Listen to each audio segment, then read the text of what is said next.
నా పేరు దున్నాల రవిసాగర్, మా భార్య పేరు ఉదయలక్ష్మి. మేము రంగశపేట వరంగల్ గ్రామం నుంచి వచ్చాము. ఎన్నోసార్లు రావాలి అనుకుంటే రాలేకపోయాము. ఈ మధ్య అనుకోకుండా వచ్చేసాము. మేము రాగానే మమ్మల్ని మంచిగా ఆహ్వానించి 3rd ఫ్లోర్ తీసుకెళ్లారు. వాళ్ళు పైన 4th ఫ్లోర్లో హాస్పిటల్ అవి చూపించారు. తర్వాత 3rd ఫ్లోర్లో జనాలు మగవారిని చూశారు.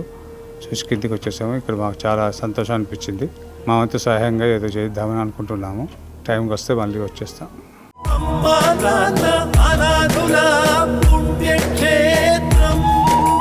అమ్మా నాన్న అనాథ ఆశ్రమంలో జీవిస్తున్న అభాగ్యుల అన్నదానానికై తోచిన సాయం చేసి ఈ నిర్భాగ్యుల ఆకలి తీర్చి వారి కన్నీళ్లు తొడవండి.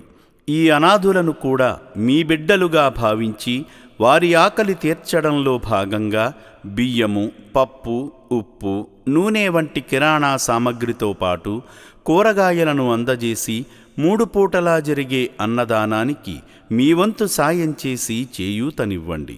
పూటకు 600 మందికి అన్నదానం చేయడమంటే ఎంత కష్టమో తెలియంది కాదు. ఈ అనాథుల ఆకలి బాధలకు చెలించి మీరు చేస్తున్న సాయం వల్లనే ఈ అన్నదాన యజ్ఞం నిర్విరామంగా కొనసాగుతుంది.